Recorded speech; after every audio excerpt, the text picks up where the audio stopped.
सिद्धार्थ शिरोळे यांच्या प्रचारार्थ आयोजित केलेल्या या महिला संमेलनात मंचावर उपस्थित त्यांच्या सौभाग्यवती ज्यांना ऑलरेडी त्या महिला कार्यकर्त्यांनी मावी आमदार म्हणून घोषित केले, म्हणजे महिला आरक्षणाचा इकडे ऑलरेडी मला वाटतं तुम्ही तयारी करून ठेवलेली दिसते.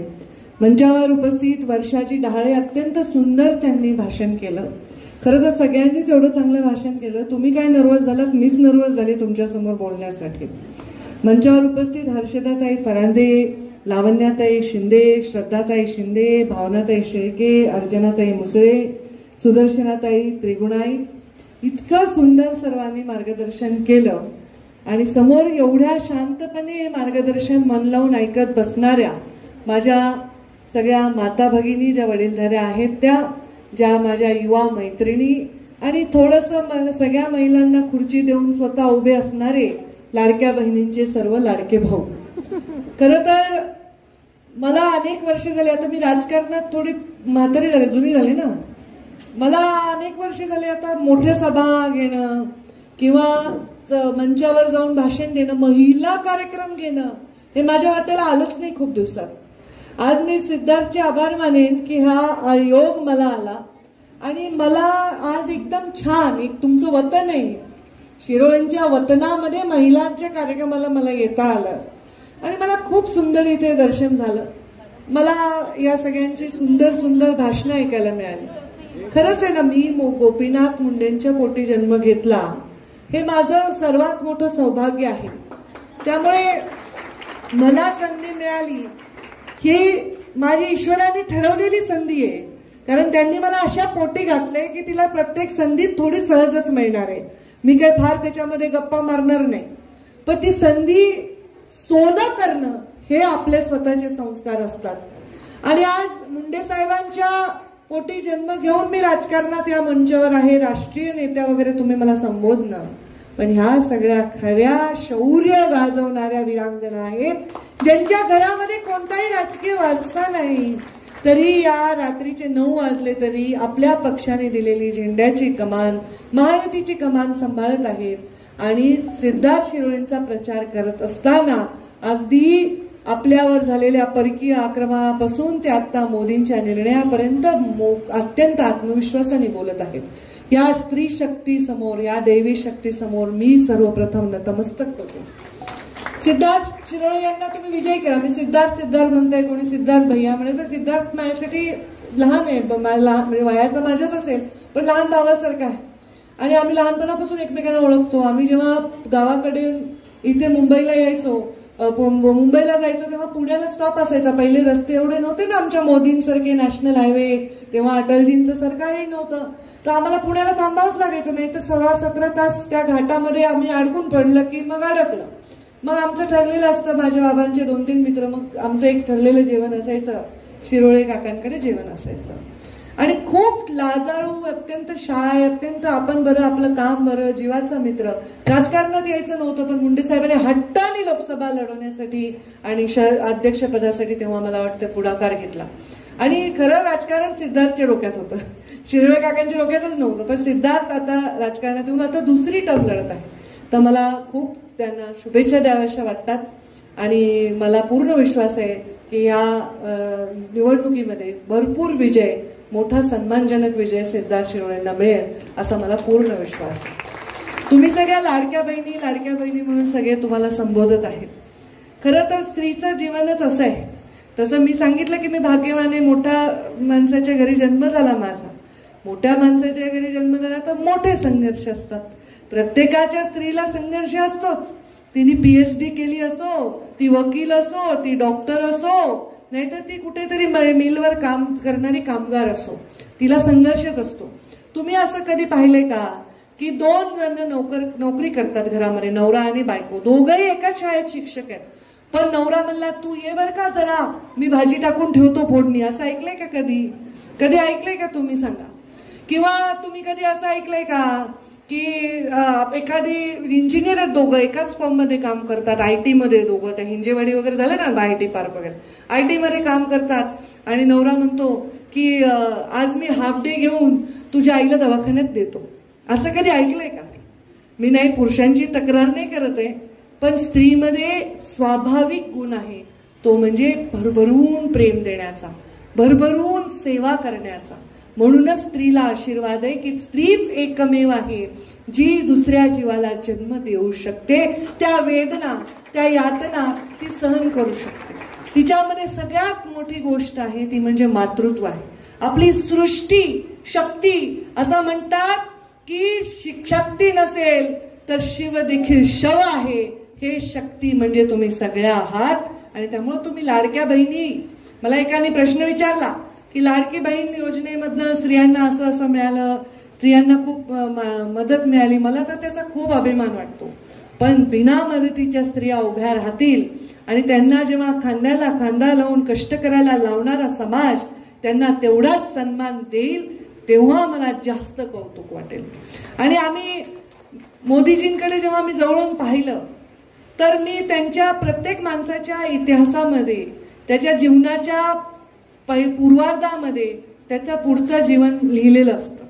माझे वडील मला नेहमी सांगायचे की त्यांचे वडील शेतकरी होते, फार लाड करायचे, त्यांच्यात परवडेल तसा कापूस विकून 2 पेंड खजूर पावभर आणून खाऊ घालायचे लेकरांना, जत्रेमध्ये नेऊन त्यांना हवं नको ते बघायचे. पण ते म्हणायचे माझ्या वडिलांना तो सन्मान मिळत नव्हता. काखेमध्ये आपल्या खेटर घेऊन त्यांना जावं लागायचं, कारण त्यांना ते सन्मान नव्हता मिळत. मी म्हणलं का? माझ्या वडिलांसारखे दिसणारे सर्वजण असताना माझ्या वडिलांना का सन्मान नाही? म्हणून सन्मानाच्या लढाईसाठी मुंडे साहेब राजकारणात आहे. आणि मला विचार करा बरं, सन्मानाची लढाई अजून संपली आहे का? अजूनही सन्मानाचीच लढाई आपण लढतोय. किती दशकं झाले, किती पिढ्या गेल्या, तरी अजूनही एका गावामध्ये गेलं तर एक असते मातंग वस्ती, एक असते बौद्ध वस्ती, एक असतो धनगरवाडा, एक असतो माळी समाजाचा वस्ती, एक असतो वंजारवाडा, एक असतो बंजारे तांडा. हे सगळं आपल्या समोरचे चित्र आहे. हे अजून 4 पिढ्या खपल्या तरी आपल्याला बदलावासाठी काम करावं लागणार आहे. आणि म्हणून या सगळ्या गोष्टींमध्ये एक तर लढाई बाजूलाच राहून जाते, ती म्हणजे स्त्री आणि पुरुषाची. या देशामध्ये एक संस्कृती आहे, आपण धर्माला मानतो, प्रत्येक जण आपल्या, कोणी नमाज पढत असेल, कोणी पूजा करत असेल, कोणी आणखी काय करत असेल, परंतु प्रत्येक धर्मामध्ये आपल्याकडे महत्व किती स्त्रीला. तुम्हाला आता काल माझं चर्चा चालली होती माझ्या बहिणीशी. माझी बहीण म्हणली अगं सप्तशृंगी डोंगरात आहे, रेणुकाई डोंगरात आहे, सगळ्या देवीचे मंदिर, वैष्णोदेवी डोंगरात आहे, सगळ्या देवीचे मंदिर एवढे अवघड कसे, देवाचे मंदिर सोपे. देवींना तो सन्मान होता. देवींचे सगळ्या असुरांचा नाश करायला कोणाला यावं लागायचं? महाकालीलाच यावं लागायचं. सर श्री हरवली सृष्टीतली तर कोणाला यावं लागायचं? महालक्ष्मीलाच यावं लागायचं. जर विद्या हरवली तर महासरस्वतीलाच यावं लागायचं. मग हे सगळे खाते जर बायका सांभाळत होत्या, स्त्रिया सांभाळत होत्या, मग आता असं काय झालं की महिला बालकल्याण सोडून स्त्रीला काहीच नाही. आता म्हणजे ही परिस्थिती, मला वाटतं, मी अभिमान वाटतो मला, युवा मोर्चाची अध्यक्ष कधीच महिला झाली नाही, पहिल्यांदा मी झाले महाराष्ट्राचे महिला म्हणून. आणि नंतर ग्रामीण विकास खातं, ज्याच्यात शौचालय बांधायचं आम्हाला मोदीजींनी आम्हाला अवॉर्ड दिलं. पहिलं लाल किल्ल्यावरचं भाषण त्या माणसांनी करावं, आमच्या नेत्यांनी, आमच्या प्रधानमंत्र्यांनी. काय बरं, तर मी या देशामध्ये प्रत्येक स्त्रीला सन्मान देणार आहे, तर तिला शौचालय देणार. कुणाच्याच डोक्यात अशी अफलातून कल्पना नाही आहे का? कारण त्यांच्या जीवनाच्या पूर्वार्धात ते लिहिलेलं आहे. त्यांनी पाहिलंय ना स्वतःच्या आईची गरिबी, स्वतःच्या भावंडाचे हाल. त्यांनी पाहिलंय चुली समोर बसून खोकून स्वयंपाक करणारी आई. त्यांनी पाहिलंय शाळेमध्ये एक गणवेश विकत न घेऊ शकणारा बाप.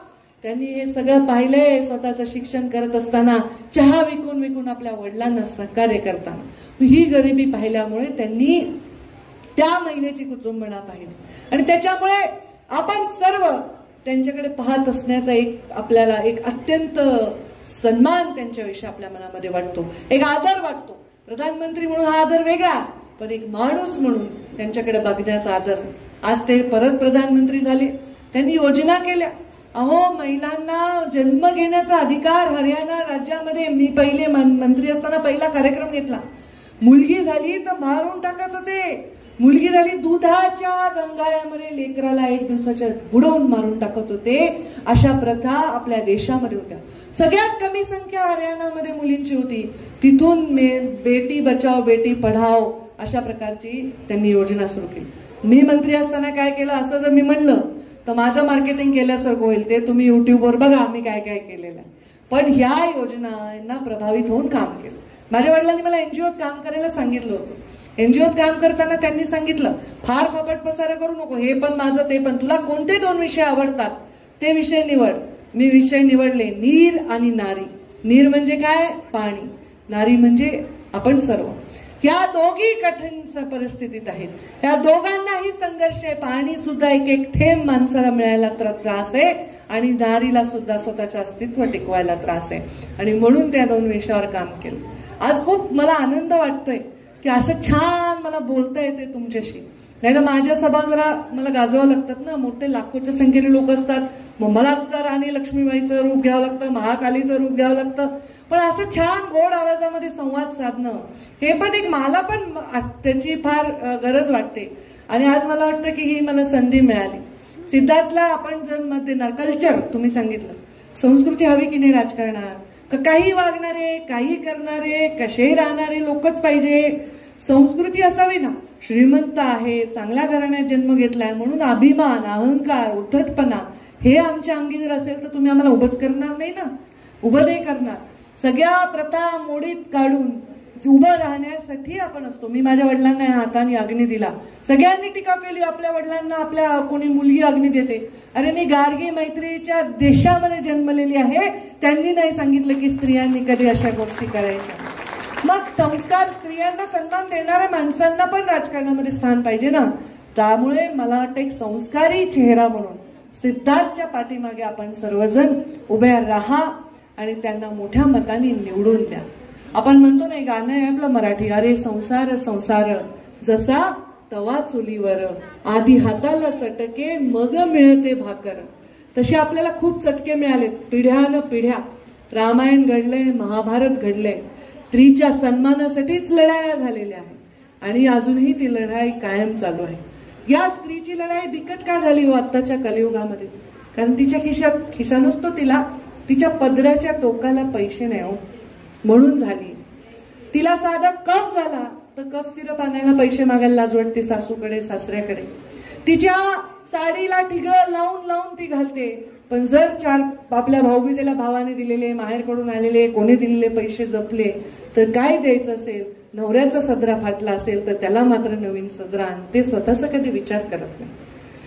या स्त्रीने स्वतःची बचत जी केलेली आहे ती बचत लपवतात. तुम्ही सगळे पैसे लपवतात मला माहिती. सांगा बरं तुमच्याकडे असलेले पैसे तुम्ही लपवता की नाही? खरं सांगा, मी पण लपवते. आता तर मुलापासूनही लपवावं लागतं कारण पटकन लॉकर मधून घेऊन जातो, कळतच नाही. आता मुलं मोठे झाली ना, पण लपवावं लागतात पैसे. कुठे कुठे लपवतात मी नाही सांगणार कुठे लपवते, पण तुम्ही डाळीच्या डब्यात कुठेतरी ठेवत असताल पुडकं एक. देवघरामध्ये खाली लपवून ठेवता की नाही? साडी, नवीन साडीच्या घडीत हळूच 2 नोटा सरकून ठेवता की नाही? खरं सांगा. आणि सांगता का कुणाला माझ्याकडे पैसे अडचण आहे ग, जरा पैसे म्हणल्यावर नाही देणार? काय आता अर्ध्या लोकांचे प्रॉब्लेम वेगळे आहेत, तुमच्याकडे काय माहित नाही. आमच्याकडे तर अर्धे तिकडे हातभट्टीतच गायब. त्या बायकांची परेशानी वेगळीच. त्या म्हणतात इथं प्यायला पाणी नाही म्हणून नवरा पूर्ण नीट लावून येतो म्हणल्या, पाणी सुद्धा घालत नाही. म्हणजे बऱ्याच वेळा दारूबंदी करा होताई असं म्हणतात. मग हे जे पैसे आहेत हे तुम्ही लपून का ठेवता बरं? सांगा बरं. काय पैठणी बिठणी घ्यायची असते का दिवाळीला? का स्वतःसाठी काही गंठण करायचंय, काही नथ घ्यायची सोन्याची, काय करायचंय? कुणासाठी वापरताय हे पैसे तुम्ही? हे वेळेला उपयोगी पडावे म्हणून वापरत असता. स्वतःसाठी कोणती स्त्री, पंकजा मुंडे राष्ट्रीय नेता असलेली स्त्री, ते इथे बूथवर काम करणारी माझी महिला कार्यकर्ती, कोणीही स्वतःसाठी पैसे वापरतात आपल्याला सवयच नाही. आपल्या डोक्यात आपल्या भागच नाही संस्काराचा तो. मग हे जर पैसे तुम्ही बचत करत असाल तर या बचत गटाच्या माध्यमातून त्यांना आम्ही चळवळ दिली. मोदींचा एक कार्यक्रम झाला होता मी मंत्री असताना, 5 लाख महिला तिथे आल्या. 0% व्याज दराने महिलांना बचत गटाला कर्ज देण्याचा निर्णय हा तेव्हाच्या आमच्या महायुतीच्या सरकारमध्ये तुमच्या लेकीने केलेला आहे. कारण महिलांना मला आवडलं काय, आणि मी सिद्धार्थ नाही सांगणार की ह्याच्यावर जोर द्या, महिला बचत गट तयार करा आणि त्यांना 1-2 वर्ष अनुभवानंतरच ते मिळतं 0% व्याजदराने कर्ज. मग आता हे कर्ज का दिले बरं महिलांना? का बरं त्यांना व्याजदर माफ केला? कारण त्यांच्या स्वाभिमानामुळे. महिला कधीच कुणाचं उधार ठेवत नाही. सांगा बरं, कोणती महिला कर्ज बुडून पळून गेलेली आहे? सगळे देश सोडून पळून गेलेले माणसं आहेत का बायका आहेत? पैसे बुडवून पळून गेलेले कधी बघा की खूप कर्ज बुडवून पळून गेले नाही. ती गहाण टाकेल दागिने, घरामधलं काही भांडे सुद्धा विकाल, पण कुणाचे पैसे ठेवणार नाही. एखाद्या मैत्रिणी जर एखादा दागिना आणून दिला की अगं तुझ्या कपाटात ठेव, मी 4 दिवस गावाला चालले, तिच्या जीवात जीव नसतो, कधी ती येते आणि मी तिचा दागिना तिला परत करते. माझ्या लहानपणी आमच्या शेजारी काकू राहायच्या, नवीन लग्न झालं होतं त्यांचं. नवीन लग्न झालं, लहान वयाचं होतं, त्यांना पटकन लक्षात नाही आलं काही संपलंय. घरातला यायच्या आमच्याकडे एक फुलपात्र घेऊन का माझ्या आईला, वहिनी दूध द्या ना, दूध संपलंय. आणि दुसऱ्या दिवशी परत दूध आणून द्यायच्या. मला कळायचं नाही दूध घेऊन गेलं आणि परत का आणून द्यायला. माझी आई म्हणायची अगं त्यांना ते ठेवावं वाटत नाही म्हणून ते आणून देतात. आपल्या घरी अचानक पाहुणे आले, आपण घरात तूप संपलं, शेजारकडनं एक वाटीभर तूप आणतो, लगेच कधी वाण्याच्या दुकानात जातो, कधी तूप घेऊन त्यांचं वापस करतो, चैन पडत नाही. या महिलांच्या हातात जर या देशाचं अर्थकारण असेल, या महिलांना जर प्रोत्साहन दिलं, त्यांच्या खिशात 4 पैसे राहिले तर ते कुठं जाणार आहेत? ते परत सिस्टीम मध्येच येणार आहेत ना. तुम्ही काय झाडाखाली पुरून ठेवणार आहेत का? तुम्ही त्याच्यात काय करणार? हे परत सिस्टीम मध्ये येणार. तुमच्या खेळ पण तुम्हाला सन्मान देऊन जाणार आहेत. त्याच्यातून तुम्ही काय घेणार आहेत? वस्तूच घेणार आहेत विकत, कुठेतरी इन्व्हेस्टच करणार आहेत. हे पैसे परत सिस्टीम मध्ये येणार आहे. हे विरोधक जे नाव ठेवायलेत ना, इलेक्शन आलंय म्हणून पैसे दिले महिलांना. मग तुमचे इलेक्शन नाही आले का 75 वर्षामध्ये? किती इलेक्शन लढले तुम्ही लोकांनी? किती वर्ष सत्तेत राहिले? का नाही वाटलं तुम्हाला की या महिलांना 4 पैसे द्यावे? का या शेतकऱ्यांना काही मोफत वीज द्यावे तुम्हाला वाटलं नाही? का नाही वाटलं तुम्हाला महिला मुलींना मोफत शिक्षण द्यावं? काय आपल्या एका देवदर्शनाला जाते, माहेरी जाते, नातेवाईकांकडे जाते, लग्न कार्याला जाते, ती माऊली नेहमीच घरात बसते तिकिटाचे पैसे नको म्हणून. अर्ध तिकीट झाल्यामुळे तिलाही नेले जोडीने कुठेही फिरायला, नवऱ्यालाही नको वाटले, चल बाबा अर्धच तिकीट लागतं, तिला अर्ध तिकीट द्यावं का नाही वाटलं? एवढ्या सगळ्या योजना का नाही द्यावा वाटल्या यांना? फक्त राजकारण करायचं, ध्रुवीकरण करायचं, देश पातळीवर, धर्मावर, जातीवर राजकारण करायचं, हेच इतके वर्ष केलेलं आहे. हे सगळं पुसून टाकण्याचं काम जर कोणी केलंय तर प्रधानमंत्री नरेंद्र मोदी यांनी केलं. आणि त्याच्यामुळे त्यांच्या नेतृत्वात सरकार आलं तर फायदा होईल की नाही महाराष्ट्राचा? होईल का? महाराष्ट्राचा जर फायदा झाला तर पुण्याचा पण फायदा होईल का नाही? पुण्याचा झाला तर शिवाजीनगरचा पण फायदा होईल की नाही? मग जर देशाचं सरकार, आमची टाकी मोदींची आहे, आमची पाईपलाईन राज्याच्या महायुतीच्या सरकारची आहे, तर शिवाजीनगरच्या बकेटमधला नळ कोणाचा असला पाहिजे एवढं तुम्हाला चांगलंच कळतं. एकाची पाईपलाईन, एकाचा हौद आणि एकाचा नळ असेल तर खाली ठणठण गोपाल, काहीच नाही मिळत. आज 14 मध्ये पहिल्यांदा देशामध्ये शौचालय बांधायची सुरुवात झाली. पहिल्यांदा प्रधानमंत्री ग्रामसडक योजना, नॅशनल हायवे याच्यामधून देशाला जोडण्याची. अहो आपल्या प्रधानमंत्र्याला 4थ्या रांगेमध्ये बसवायचे जगाच्या पातळीवर. आज पहिल्या रांगेमध्ये आपला प्रधानमंत्री आलेले आणि आपण किती चांगले काम केले. जेव्हा युद्ध छेडलं गेलं होतं तेव्हा आपण आपल्या पोरांना, तिथे शिकणाऱ्या लोकांना रशियामधनं वापस आणलं. कोणत्या प्रधानमंत्र्यांनी असा इतिहासामध्ये केलाय सांगा? देशा पातळीमध्ये कोविडच्या मध्ये प्रत्येक माणूस भुका आहे, उपाशी मरू नये ह्याची काळजी जर कोणी केली असेल तर ते त्यांनी केली. मग आता प्रधानमंत्री तर ते झाले, त्यांची तर हॅट्रिक झाली, त्यांचं तर चाललंय चांगलं. या सरकार आल्याने नाही आल्याने काय होणार? नुकसान कोणाचं होणार आहे? आपलं होणार, आपल्या महाराष्ट्राचं होणार. आणि त्यामुळे एक माणूस हा निवडून आला पाहिजे.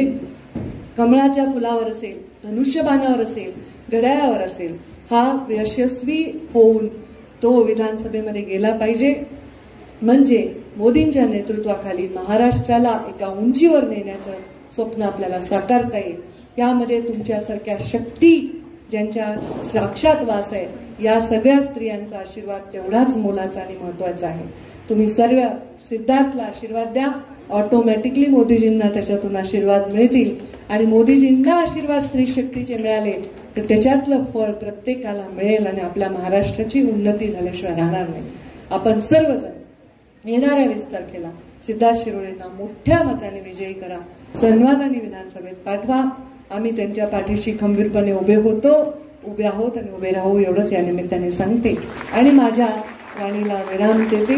धन्यवाद. जय हिंद, जय महाराष्ट्र.